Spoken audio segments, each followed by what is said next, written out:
The N-word experiment. This is something I have no business talking about, so of course, let's do it. Let's get into it. So, words that matter, or words matter. The N-word experiment. How compliance dialogue is about much more than just making money. How's it going, guys? Oz and Mayo rhymes at KOBigRia.com. You should go there, check it out. It's the world's clearest instructions on how anybody can go from 0 to 30 grand a month in passive income. We're also building the world's largest organization of special needs business owners and real estate investors. This class is something that, man, they threw this on me at the last minute. I didn't want to do this right now, at least. This is some pretty amazing stuff. Here's what I ask. Okay, we're going to touch on some stuff that's a little bit sensitive for people, and I get that. And I'm not like, oh, I don't give a fuck what you think. No, this is like crazy shit. And I don't want anyone to be upset or off put by anything I'm saying. So what I ask is that you please first go through my other stuff if you don't know me. Go understand that this is one piece of work in a larger body of work that is coming from a place of compassion, of caring, of building entrepreneurship, of understanding that the best way to help anybody is to help them help themselves and to raise them up with social mobility, income ascension for themselves and for others, and that we need to have compassion with capitalism. We need to be able to build businesses and also build lives up and create products that actually help people. And as this new generation is the largest generation the world has ever known, as the population grows more than ever, it's never been easier to change the world, to improve the world. And it's never been easier to build businesses around and build companies around making improvements in the world. That's what all of our stuff is about. This is included. I know it might not seem like that at first. So again, I ask you to please take that into consideration and go through this entire class before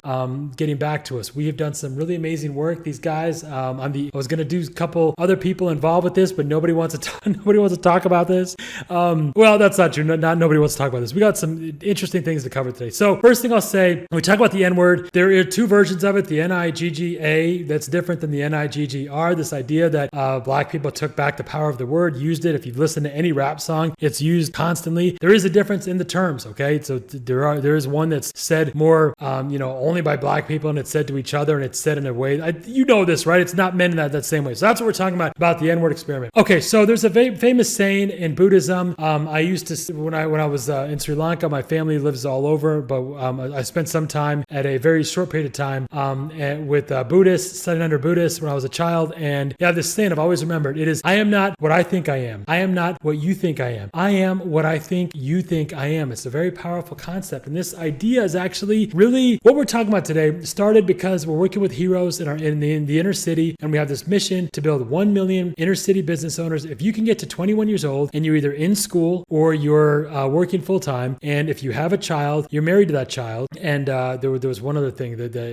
married to the child. What was the other part? And that's it. If you're either in school or you're working full time, you're doing something full time, and if you're married, or if you have kids that you were married to the parent of those kids, that right there, you reduce 90% of all poverty if we can just take care of that, right? So, and think about the opposite. If you have kids and you're not married to the parents and you're not in school full time or you don't have a job, what are you doing? Well, you're doing stuff that's not going to be very productive long term. Even if you are making money, it's usually not legal, and it's not a formula for success later on, right? You're not setting yourself or your family up to be to win later on. So this is a really interesting study that was done. Claude Steele, he's a psychiatrist, a professor of psychology at Stanford. Aronson Spencer, this is a famous study that was done about the stereotype threat as it relates to academic performance. And basically, there's all kinds of stuff. If you're taking a test and the person let's say that the person taking the test, you believe that they know that you're black, or they know that you're Asian, or they know that you're a minority, they know that you're something, that affects how you actually perform on the test. So a woman taking a test, one example of this was done, the next one, Joy Losi. I'm putting all these down here so you can look these up. This is really fascinating stuff. Joy Losi is social psychology professor, University of Dayton. They looked at what they call replication. They try to take the study, the stereotype threat, and they try to replicate it. They were able to do it. A woman could take a test, and whether or not she checks a box saying I'm a woman or she checks a box saying I'm an Asian, it depends on how she performs, because women are expected to perform, at least in STEM,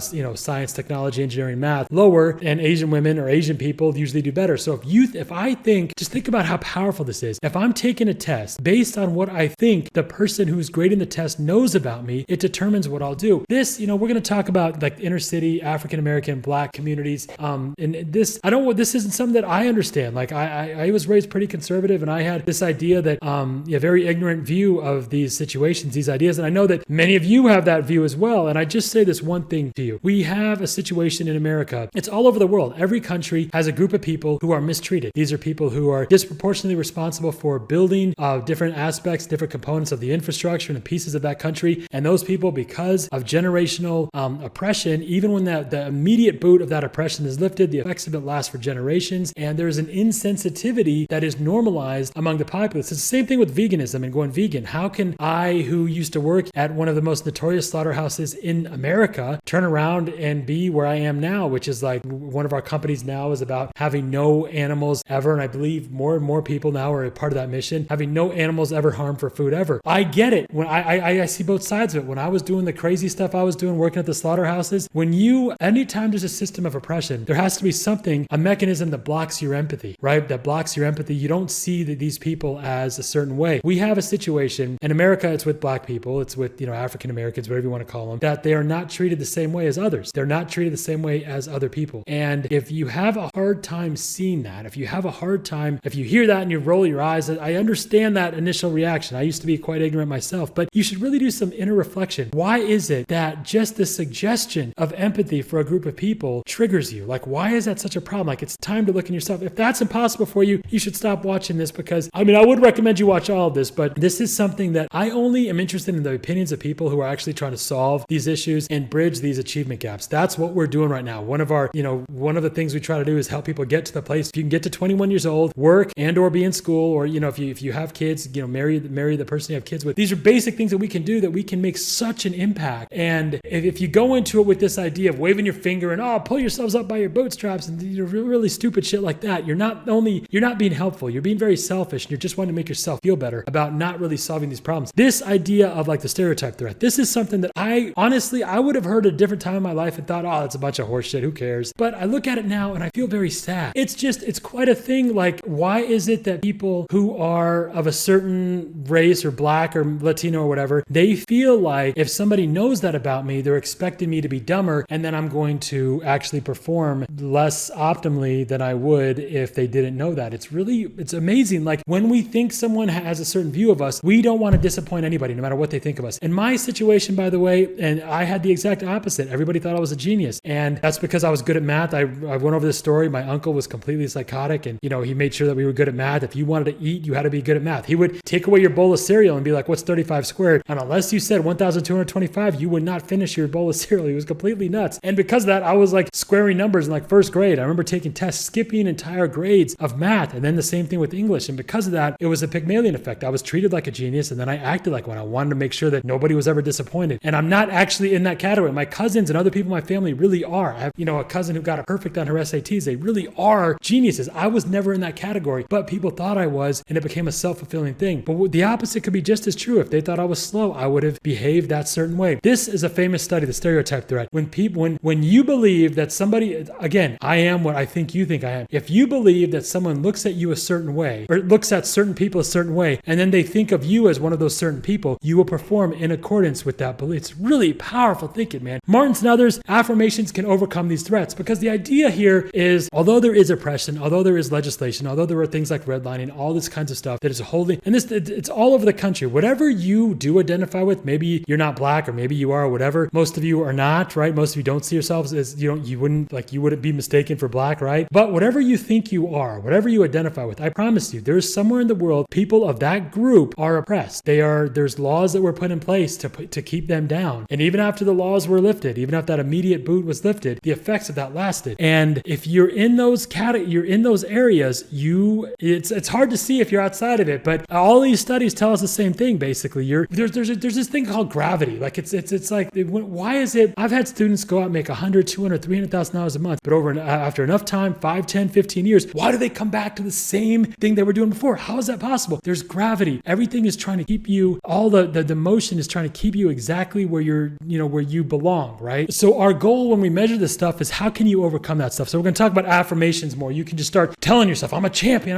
If you look at, there is an anomaly that we'll talk about in a second. The Matthew effect. This is really interesting. This is a biblical reference. Matthew, the rich shall get richer, and the people who are poor, even what they have will be taken. I'm paraphrasing, but that's basically it. The rich get richer and the poor get poorer. The Matthew effect. Scientists get more credit. This started with scientists. So if a scientist has credit or is seen as a leader, anytime a new development or a new innovation or a new exploration is done, the credit is most likely to go to the scientists who already have the credit, even if they didn't do anything or they had very little contributions to the breakthrough that in question, right? The idea that the rich get richer and the poor get poorer. This also relates to preferential attachment. This is where we start relating this to Big RIA stuff and income ascension. Any system, if you have any system, this has to do more with like networking and stuff like that. But it still works with people, right? Any system, anytime you introduce new capital, resources, assets, power, influence, anything, that new resource will be distributed based on the current distribution, like the Pareto principle, right? The 80-20 rule, the 95-5 rule, where 95% of the money is in the hands of 5% of the people. But it will be distributed on the current accumulation of said resource, regardless of merits or achievements. This is an effect we see. It's like this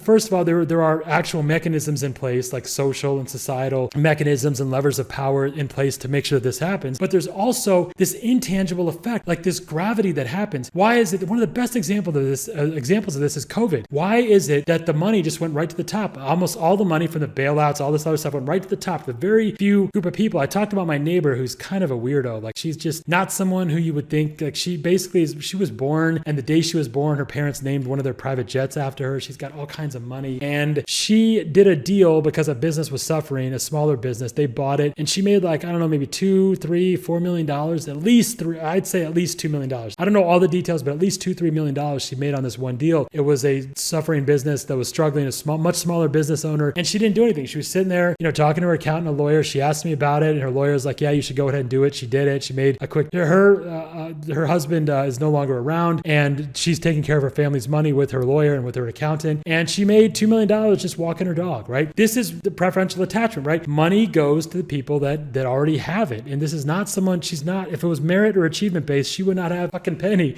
right? But it's not that way, and we don't want to believe that in America. We don't want to believe that everybody with money was born with money, and that nobody without money ever gets to that group, but that's exactly what we have. I talked about the movie Parasite, the famous Korean filmmaker, South Korean filmmaker, who actually talks about this. He said the reason he made that movie Parasite, it made all kinds of noise, won the Oscar for Best Picture. It became like the most famous Asian movie ever made. The reason he made that movie is he said, I live in a neighborhood now where everybody I know was born in this neighborhood. I'm the only person I know that was born from this poor town that he was from to come here. And the last line of that movie, I talk about this often, the whole point of that movie, that last line is the credits roll when he thinks about how long will it take? How long will it take? How long will it take? The song, the answer is 500 years. 500 years. That's how long it'll take to go from the neighborhood, to go from those neighborhoods to those neighborhoods, right? To go from the poor neighborhoods to the nice neighborhoods. It's not, it takes centuries. It takes generations. It's not something that happens easily. And there's all these mechanisms, all this gravity that maintains that social structure, that hierarchy, and that status in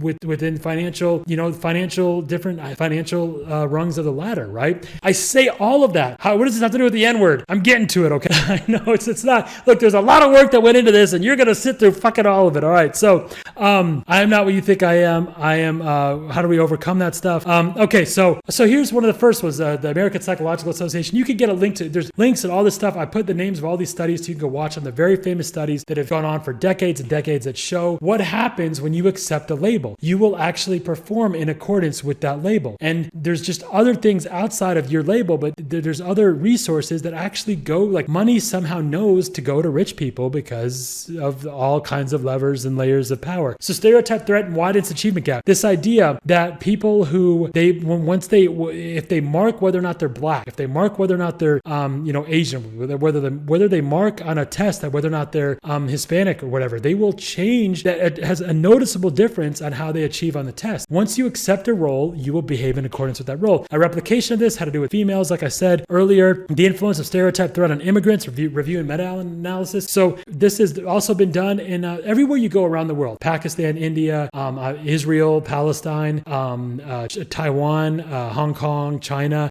China is also doing this with China actually has active concentration camps now. There's always one group of people that have power, and there's a group of people that don't have power, and there's levers in place that they'll put in place, and we'll see across the world, you'll see different stages of oppression. But this idea that if you believe certain immigrants are smart and certain immigrants are not smart, if you're an immigrant, it depends on what you achieve. So there's certain people that they went through this study where they said, okay, you're an Indian or you're an Asian immigrant or you're a Latino immigrant. That box was already checked for you, and it changed how they performed on a test, right? Based on what you think the test giver knows about you, even if it's not true. You gotta get how fucking crazy that is, right? Like Bill Gates and Khan Academy, they talked about these studies at length, and Bill Gates said most of what I did in my life was because of the expectations of the people around me. And Khan Academy said the same thing. I'm saying the same thing too. I was an overachiever even as a child. Everyone in my family was, but we were also expected to be. And I'm going to talk about more about that in a second. But this is the power of roles, the power of, it's not just a small thing. This is actually, we can measure this on a large scale, not just academic achievement, but actually financial and economic and social mobility, income ascension, with the role you give yourself. What are you? How do you look at yourself? And how do you think other people see you, right? This really affects how far you go and what you'll do. The Pygmalion effect, this idea that you treat someone like they're smart. Eliza Doolittle, you treat someone like they're smart and they behave like they're smart. This is something that's used in study after study. These are all very in-depth papers that you can look up more. Preferential attachment paradox, how preferential attachment combines with growth to produce networks and log normal and degree distributions. Basically, this idea that what we were talking about earlier, like the Matthew effect, how money's going to go where money goes. Are there neighborhood effects on young adult neighborhood attainment? Evidence for mixed models. Look, there's a few different versions of this study. Here's one that was pretty interesting. So you take kids that are really good students and you move them to neighborhoods where they're like less income, low income, not as good students. The students end up performing more poorly, right? Well, you might think, well, it's because they're hanging out with other kids or hanging out with kind of shitball kids and end up you being a shitball, right? Because you're hanging out with those kids. But what about, in this case, they went back and studied a few different places where, what about when a city annexes another city? So you're part of one zip code. They say that your destiny, demographics is your destiny, your zip code is your destiny. This is a famous thing in all, talk to any human geographer, anyone who studies any kind of economist, they'll all tell you zip codes determine everything. And although we don't want to believe that in America, there's all the evidence points to that. But there's a few of these examples in this study you can read where they had a city that would annex another zip, or they would basically, you're in a neighborhood, without changing your neighborhood, all of a sudden your neighborhood gets encompassed into the zip code. But that zip code is people who normally perform pretty low academically. And instantly those students started performing lower. The opposite happened too. If you get encumbered into a neighborhood where you have high expectations, you start performing higher. This is bonkers. It's completely crazy. I'm going over all this data so that you don't just take my word for it. Go really spend some time, look into this stuff and see it for yourself. The idea, like I used to believe when I was growing up and younger that I was just like a hustler and that I knew I wasn't a genius because I was around my cousins and stuff, but I also was never competing with normal people. Whenever I competed with normal people, I was like, man, I'm going to smoke all these people, whether it was taking a test or like when I got my real estate license the day I turned 18. And I remember people like, oh my gosh, that's so crazy. Like all my friends, but in my family, it was like, well, what's wrong? What took you so long? Why are you being so fucking lazy? Like, it's just like the expectations of the people around me, like this idea, people thought, I see like millennials now and like, Instagram people like, oh, I'm a self-made millionaire at 26. And I remember thinking like, when I see that, it's like when I was 26, I never talked like that. I never did. I never would have said something like that because if I did, my family would have been like, what the fuck took you so long? Like everyone in my family had gotten there before that, except, if the ones that were in school, maybe like took in their 30s because they became like brain surgeons or something. But like this idea that we had these constant expectations around us from a very young age. And I didn't really fully appreciate that until now as an adult. I realized that the expectations is what really, it fuels everything around, man. We're going to talk more about that. Combating the stereotype, the effect of self-affirmation on women's intellectual performance. Now we start getting to the important part. Okay. So I said all that because it's really important we understand that there is an effect. So when I talk about like racism and institutional racism and the fact that things are, I know that there's some people that just immediately, like I said earlier, if just trying to understand a problem and having empathy for a group of people triggers you or puts you in a place where you're just unwilling to hear about it, you should really just think about what that says about you, right? There's never been a time in history. Think about this. In American history, any given time, if you fast forward 30, 40, 50 years, when we look back, we're like, oh my gosh, that was crazy the way they were doing whatever. What is like that right now? Think about that. And look, I'm kind of it's weird because like my crowd, my people, like you're kind of like assholes. We're all like A-type, go get, work on achievement, make shit happen, do all kinds of badass stuff. And now I'm describing, there is an interpretation of what I'm saying. If you're like a black person or something, and we're talking to these inner city people, and I'm talking about how much racism there is, all this stuff, there is an interpretation that's really dangerous. Well, I guess it's not my fault. I guess I should go steal that car radio because slavery, whatever. Like that's not what I'm saying. Like I said, let me finish. But what I'm saying specifically is just because you and me aren't dealing with a problem, it doesn't mean it doesn't exist, right? It doesn't mean that it's not happening. It doesn't mean that there aren't levers of power that are used and targeted specifically towards a group of people. Look at, Joe Biden only is in the White House. The number one reason he's in the White House is because of black people. Black people voted for him. What does he do after he wins? He went to the Congressional Black Caucus or a lot of these black voters and started lecturing them. You guys should be happy that because people were really disappointed because he's kind of a pile of shit. Like, they have to weekend at Bernie's him in there because he barely knows where he is or who he's talking to. You know what I mean? And they take him in there. And the only reason he got there is because, hey man, I know Obama. That's basically his entire slogan to get their vote. And then he goes there. As soon as he gets the vote, what does he do? He goes there and he starts lecturing them about how, look, you guys should be happy. Now, here's my question to you. What other group of people would he do that for? So he goes and he starts lecturing them, telling them that they should be happy they voted for him. Not saying that he's going to do anything, just telling you should be happy that you voted for me because I won now. And now you voted for me. You know, you should vote for me. And it's good that you did that because now I won. Well, what are you going to do? Well, I won because you voted. Like, that's all it is. Here's my question though. What other group of people can you do that with? Could you go and do that to Muslims? Could you go and do that to Jews? Could you go and do that to whatever these segments of people that you know, like farmers or, you know, business owners or high net worth people? Well, he would never go and talk to Wall Street like that. Well, who else could you talk to like that? There is this certain treatment that these people, that a group of people are experiencing, whether it's at the law enforcement, through the legislation process, or through the entire jury process, or the entire legal process and overall, like the legal process overall, I mean. And it's important to consider this conversation in 20, 30, 40 years. Do you think there's ever been a time where we look back and we're like, you know, that group of people that thought they were being mistreated? It turns out they were making it up and everything was just fine. No, it's like, yes, they were right. The people who were denying that, they were wrong. So it's important to have some historical context. And I say all that because as somebody who has benefited from stereotypes, who's benefited from people looking at you and thinking something, I've only benefited from these things. It's like the definition of anti-fragility, right? So when I have that, I look at my own responsibility that I have to, it's not like if something's affecting you, obviously you're going to speak out against it. But a better judge of your character and who you are as a person is, what about when something is not immediately affecting you? And should you speak out against it? And really, if you don't speak out against it, there is a moral question, an ethical question on not speaking out with something that you know is there. You know there's this problem that exists. You know it's affecting a group of people that maybe you don't identify with, or it really doesn't immediately affect you. And you don't say anything because of that reason, because it doesn't affect you. How? That's not exactly like hero stuff, right? That's not exactly like hero stuff, right? So we want to get on it. We want to make sure we help these people make things happen. So here's a couple things. What does this all mean? All this stuff we're talking about. The Pygmalion effect, we act in accordance with expectations of others. We assume the characteristics of the role we think others assign to us, okay? We act in congruence of status, achievement, and other behaviors of that role, right? So once we put a label on ourselves, we will act in accordance with that idea. What are you looking at? Do I have any bleeding going on? I was scratching it earlier. No, we're good? All right. Ali and fighters do this amazingly. There's a great Ali used to talk about this all the time. I'm a champion. I don't feel pain. I'm allergic to pain. You know, Tyson Fury did probably one of the most amazing things I've ever seen a boxer do. He fought Deontay Wilder the first time they fought, and he got knocked out. Go watch that fight. He got knocked out. And by the time the referee got to 10, he actually woke up and got up. And what did he do? He pounded on his chest. He said, I'm the Gypsy King. The Gypsy King can't get knocked down or can't stay down. Ali used to say the same thing. I'm the champ.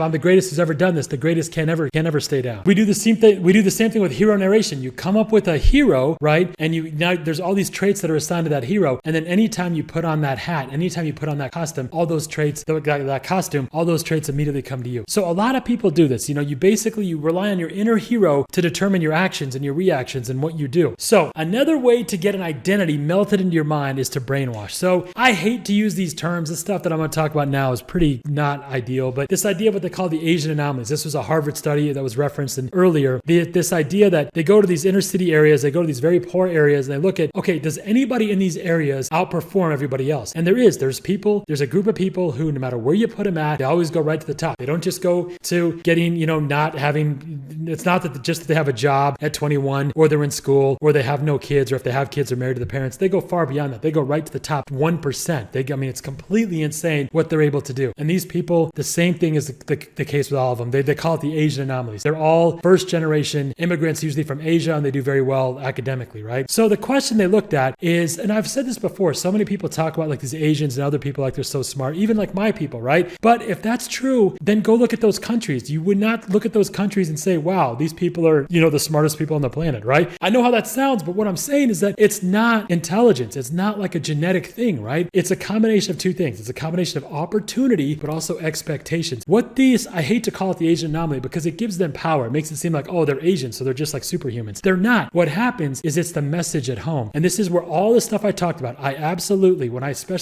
work with a lot of people in the inner city. We have a whole, now we do prisoner rehab centers, halfway homes. We work with people who are getting released from prison. We have all kinds of programs in place to help people get back on their feet and actually create, solid incomes and, even if it's not about income ascension, just creating solid legal work. But I can tell you, you have to be able to understand where they're at. If you don't acknowledge the stuff I was saying earlier about actual obvious racist and discriminatory things that are happening, you don't have any black friends. It's that simple. If you have any black friends, it's obvious and they'll tell you about this. And if you do think you have black friends, you don't know about it, they're not really your friends because they're not telling you about it because they know that you're an asshole. And I know that's why it's not hard to know to identify these things. But this Asian anomaly thing is kind of weird, right? These are people who have more going for them, more going against them. They don't really speak English. They don't have roots, as they call it. They've been in America much shorter. They don't have the same financial resources. They're in the same neighborhoods, the same low-income, poor neighborhoods with brand new metal detectors and old textbooks, like Chris Rock said, and yet they go right to the top. And this is to tell us that we have to look at why. Why does that happen? There's another example I'll look at. We'll talk real quickly. This idea of colorist. I hate this. I really do. I don't even want to talk about this. And this is something that, again, if you're not working in the inner city, you're not working in these communities, you wouldn't know about this. I just found out what this means. Basically, this is the idea that the shade of skin that you have determines how much racism or how far you can go. So dark women, for example, don't go very far. We don't see them in Hollywood movies or anything like that. They're usually misrepresented. And it's this idea that if you're darker, you actually are dumber. This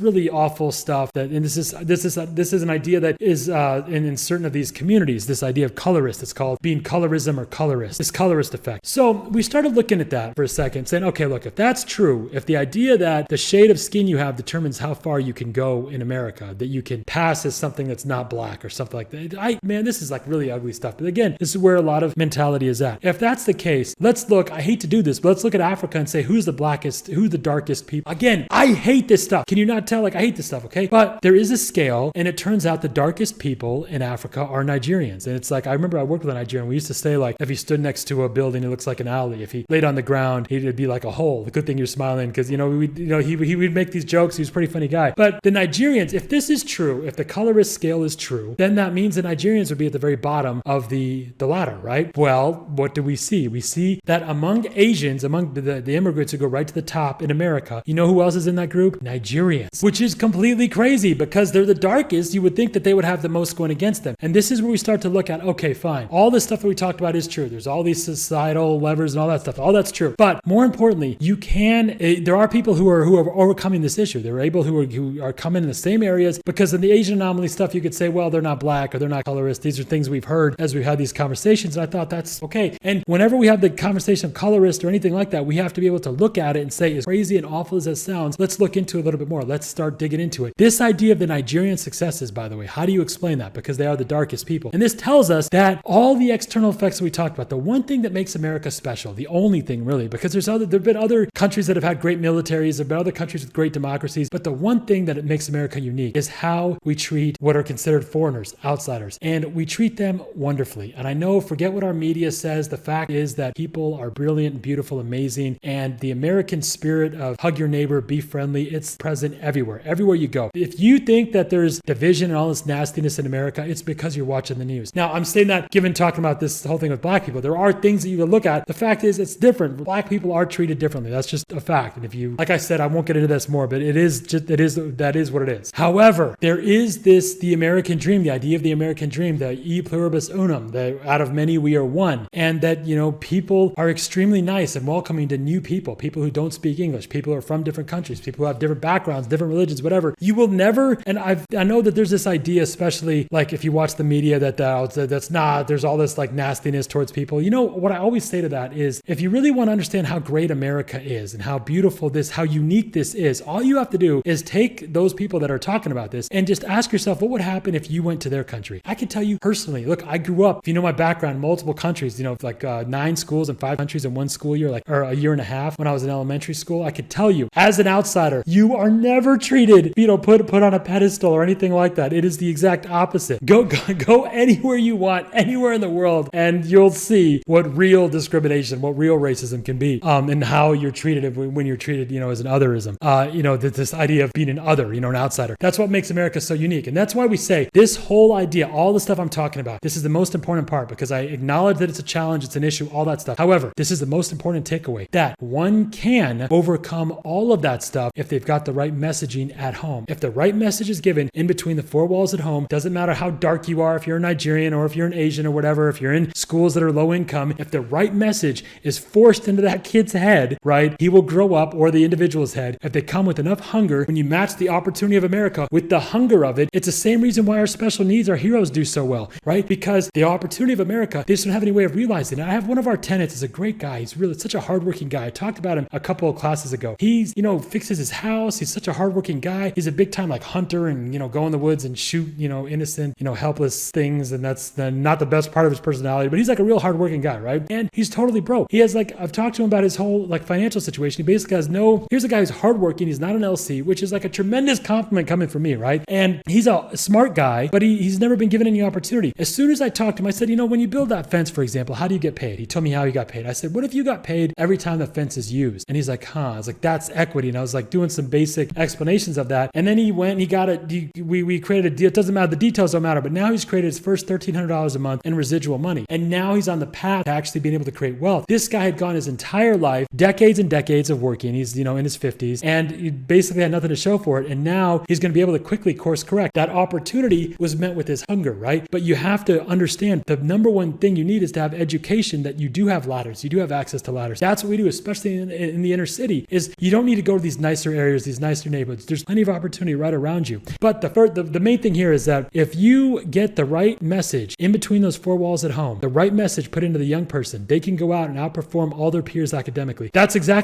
what happened with me. That's what happened with all of us. We call it the 3 layers of expectation. It's the P's, the parents, peers, and proteges. Basically, who do you look up to? It doesn't have to be your parents, but who do you look up to? And what are their expectations of you? Then who are your peers and what are their expectations of you? And then who are your proteges? Who look up to you and what are their expectations? A combination of those 3, all of us will, for the most part, adhere to. We will match those expectations. When you're given shitty expectations by your parents, then your peers, if you change any one of these, you change all 3 of them. So if you get a better, for example, if you get a better parent, you get a better person to look up to, and all of a sudden you start saying, you know what? The same cosmos, the same stuff in the cosmos, the universe that was in Steve Jobs is in me. Steve Jobs is my parent, so to speak, or he's the guy I'm looking up to. And all of a sudden you start doing things in accordance with what Steve Jobs does. As soon as you do that, your peers now become other people who look up to Steve Jobs. And now your protege, the people who look up to you, are expecting, you're looking at a totally different group of people now, right? So you can change any one of these, change your peers. The biggest problem people make is that they don't change their expectations, but they just change. It's got to go from idea. So we have this whole arrangement of your environment. So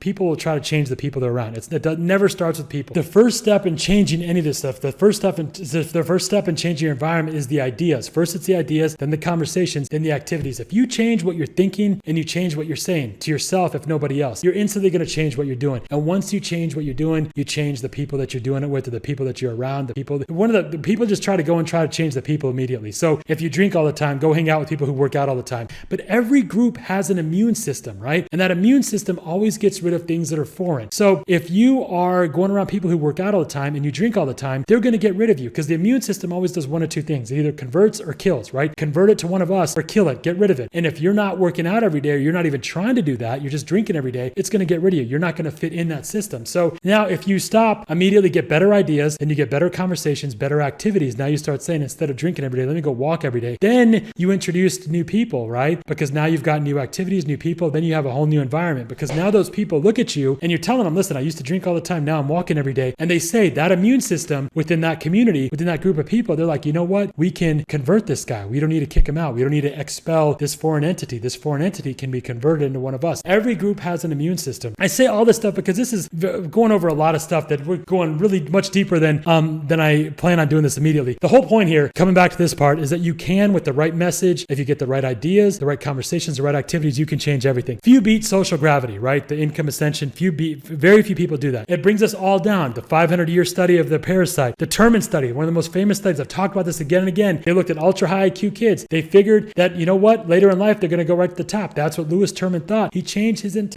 was a eugenicist. This is like the highest form of racism. The idea that your genes determine your IQ, and that's it. Doesn't matter. If you're not of a certain race or a certain, very narrow genetic makeup, then you're just an idiot and you can never be smart. This study changed his mind. He realized, wow, a lot of these high IQ people don't go anywhere. And he realized the biggest factor in determining how far you go in life is where you were born, right? It's crazy stuff, man. Social architecture, the essay class, I talk much more about this. This is why getting out of that social gravity, getting out of the gravity is so important. And you need to do that with hunger. If you tattoo, just like we were saying, if you tattoo the right message on your brain, all is good. If you can get that right message tattooed on your brain, remember we talked about the ideas, conversations, activities, people, environment. That's ultimately what changes what you're doing. Okay, so this is a quote from the Willpower Instinct. We were talking about this earlier from Kelly McGonigal. While many of the most popular stress relief strategies fail to make us feel better, some strategies really work. According to the American Psychological Association, the most effective stress relief strategies are exercising, playing sports, praying, attending a religious service, reading, listening to music, spending time with friends or family, getting a massage, going outside for a walk, meditating, doing yoga, spending time with a creative hobby. The least effective strategies are gambling, shopping, smoking, drinking, all the fun stuff, eating, playing video games, surfing the internet, watching TV, or movies for more than 2 hours. This is what we talk about when people have like rage. They feel like they're, oppressed, or they're down in the gutter. A lot of times, psychologically, mentally, a lot of these people are. This is why why I'm bringing this up. The main difference between the strategies that work and the strategies that don't, rather than releasing the dopamine and relying on the promise of a reward, the real stress relievers boost mood enhancing brain chemicals like serotonin and GABA, G-A-B-A, as well as a feel-good hormone, oxytocin. They also help shut down the brain's stress response, reduce hormones in the body, and induce the healing relaxation response. Again, we don't try to trigger the same bodies that create the same parts of the body and the brain that create the problems. We go back to the default state. So because they aren't exciting like the dopamine releasers, we tend to underestimate how good they'll make us feel. And so we forget about these strategies, not because they don't work, but because when we're stressed, our brains persistently mispredict what will make us happy. This means that we'll often talk ourselves out of doing the very thing that'll make us feel better. This is a really interesting, a really fascinating concept. But this idea, because a lot of people that we work with have this, they have, sometimes they have PTSD, a lot of our special needs people, but a lot of times they've got this, they're walking around with this attitude that, I don't want to say like the world owes them, but they feel like there's this attitude of like everything's against them. Everything just constantly,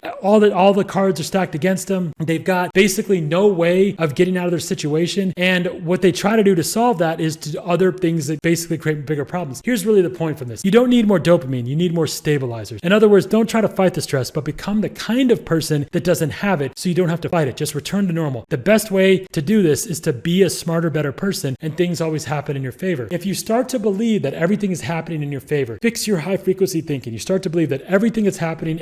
I've had some of the most, I'll tell you, man, my parents, my uncle, my cousins, everyone I lived with, we were always told the same thing. Whenever we saw a Lamborghini or a Ferrari or a mansion, we were always told the same thing. You're in America. Who the fuck is stopping you? Go get that stuff. That's yours. It's all yours. Just go out and get it, hustle, and it'll be yours. That's what we were told constantly. I have had, man, some of the most painful conversations in my life working with these, specifically like inner city people, where it's like, Latino or Black people that'll say like, I know how they look at us. I know that, my life is basically over and that there's nothing I can do. And it's because of, the way that what people see when they look at me. Like, it's like really like crazy stuff. Like, we don't even I don't even have a chance. I don't even have a shot if, being Black. I have no shot at, reaching a goal or doing anything. Like, it's like really crazy stuff. It's super sad. And actually one of our heroes brought this up to me. You see this tree behind me right here, right? This Christmas tree behind me, right? You can see that the lights at the bottom, at the middle, it goes out slowly. The lights at the bottom, and then at the middle, you can see that here. And now the only lights left are at the very, very top, right up there, right? At the very top are the only lights that are left. And pretty soon those lights will go out. What better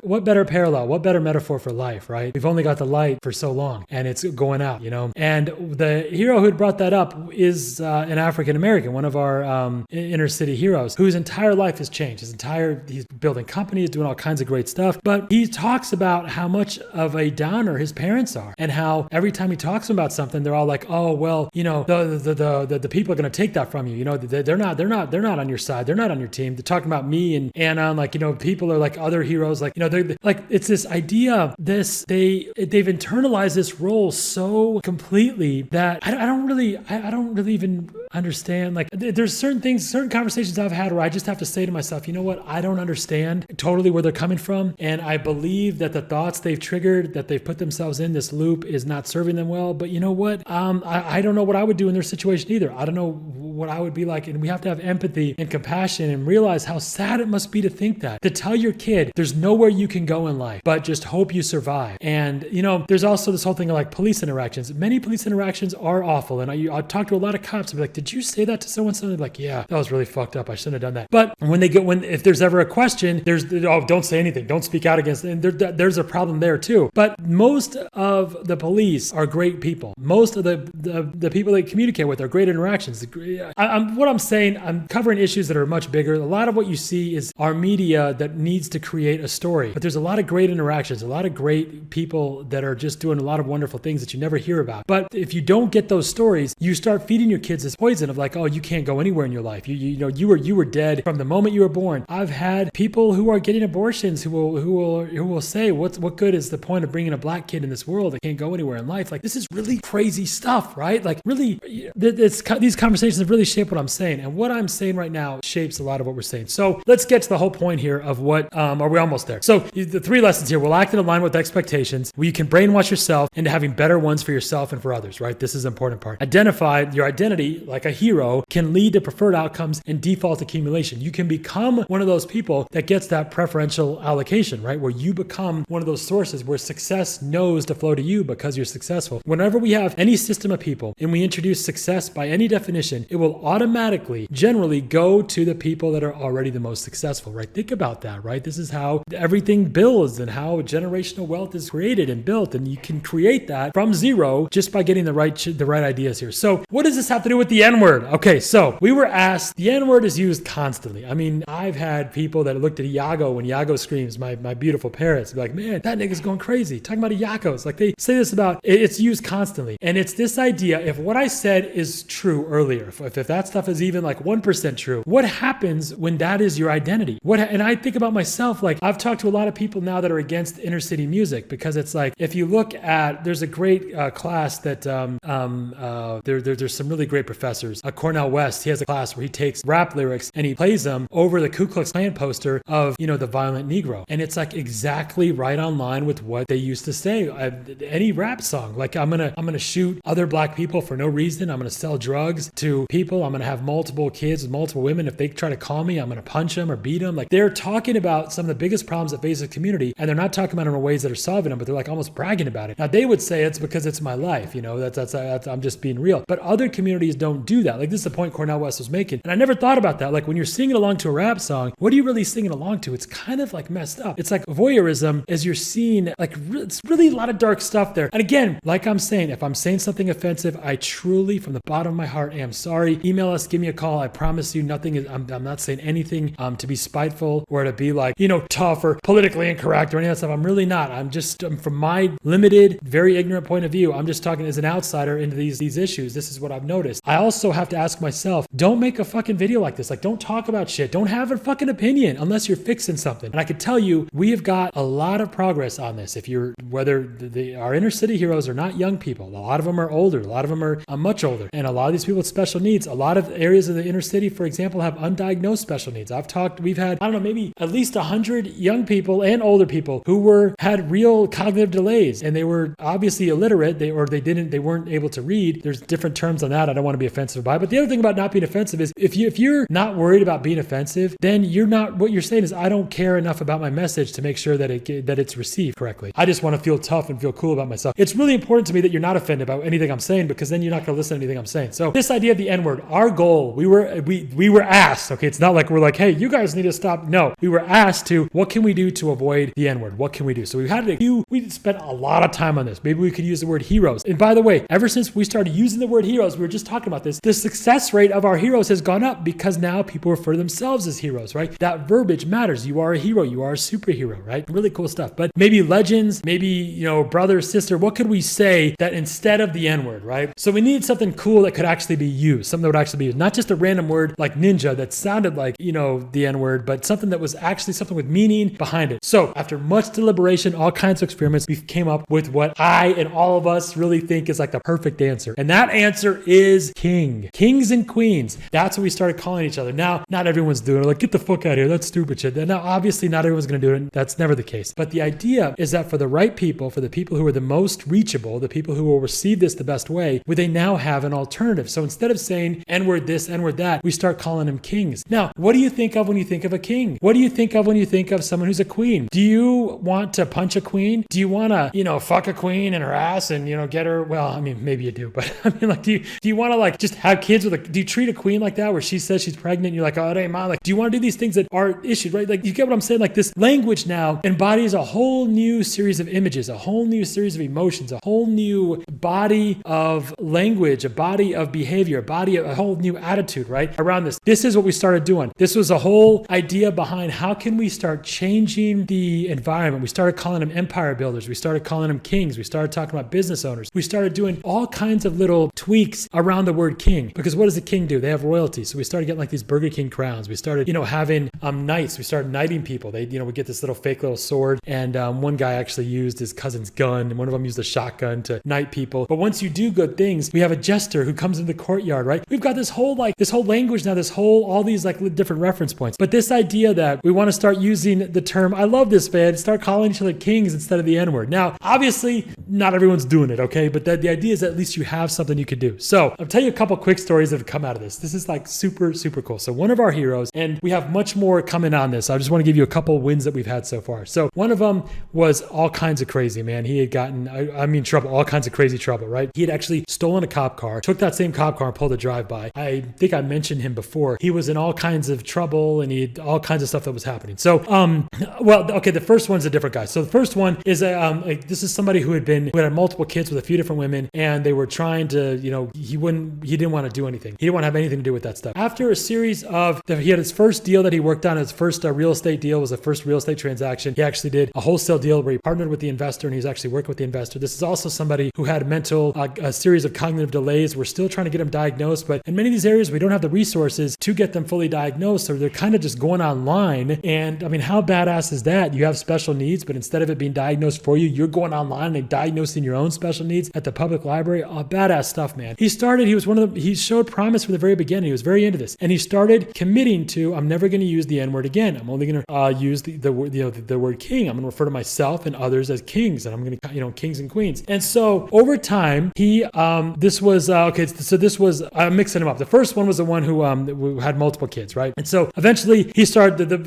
fast forward to what he did. He started taking care of his kids. He started, agreed to these tests and actually started putting together a payment plan, even though one of them was like I think it's like 30 cents every couple days. But when he had come back to school, he'd actually want to go back to school. He'd actually been kicked out of school because of some of his shenanigans. He also got caught having sex in school. So just like these like serious people. This isn't like, oh, that kid was jaywalking, or he went to the bathroom without a pass. These are like serious things here. But he went back to school. He wanted to get accepted into school, and he wrote this essay on why he should be accepted into school. He said, because I'm a king and I'm taking care of my kids now because a king needs a queen. And so he's actually going to marry, he's actually proposed as a fiance now to one of the mother of two of his children. And he's going back to school. He wrote this essay about being a king now. And because he sees himself as a king now, he's taking care of his family, taking care of his queen. Cool stuff. The other one, okay, so this was the one who had pulled drive-bys, actually shot a cop, was doing all kinds of crazy stuff. And then he was sitting at his apartment one night. He realized he's on the ground. He said, you know what? I'm a king. And as a king should have a throne. How do I get a throne? Well, I got to get back into school. I got to take care of business. So he went back to his probation officer that he had all kinds of drama with. And he said, you know what? I'm a king. And from now on, I'm going to start acting like it because I want to go get my throne. And he started getting back into school. He started taking tests to get back into school. Ended up working. This is someone who stole a cop car, pulled a drive-by. Now he's an explorer for the IPD, the Indianapolis Police Department. He actually works with the cops. He's like their shadow. And it all started with this idea of saying, I'm a king. I shouldn't be sitting on the floor. I need a throne. How do I make that happen? And it triggered a whole series of thoughts. I'm giving you the quick, Cliff Notes version, and it's actually a whole class and interview that we're going to be going over a lot more of this stuff. We're going to be talking to some of these people are underage, so we have to be careful with that information. But we got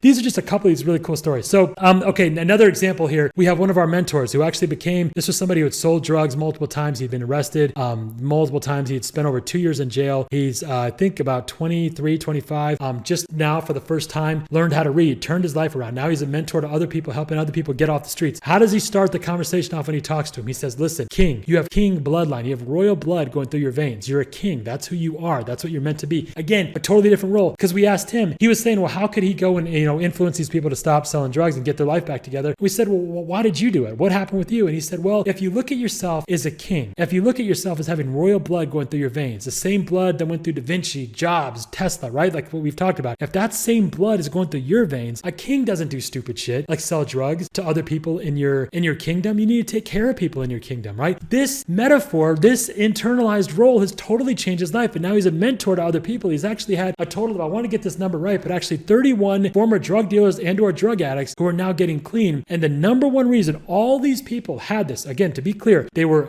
way off orbit to begin with. The top thing they did is they internalized the role, looking at themselves as kings. What's that? We're way past our time, guys. The whole point here is that they internalize a better role. They're actually able to go out and make better things happen. It's just like we talked about. If you have better ideas, that leads to better conversations with yourself first and then with others. Then that ultimately leads to better activities. As soon as you do that, as soon as you have better ideas, better conversations, better activities, you instantly change the people you're around. You instantly change your parents. Now, it doesn't have to be your actual parents, your biological parents, but anybody that you look up to, right? The expectations they have for you. It instantly changes the expectations of your peers because now you have different peers. Your peers and you have the same role models, have the same parents, right? So if you change your parents, you immediately have a new set of peers. You also have a new set of proteges proteges, people who look up to you, people who have expectations for you. And by having this idea of kings, it's actually changed everything. It's amazing. Guys, there's so much more I could talk about this. Hopefully that made sense. And I cover this. This is the little experiment we did. How can we replace the N-word and what kind of difference could it make? I only went over a few examples. We've got a few more really cool stuff coming out. This is what happens if you change your identity, become an empire builder, a social architect. Go to bigria.com. Thank you so much. I love you, my kings and queens.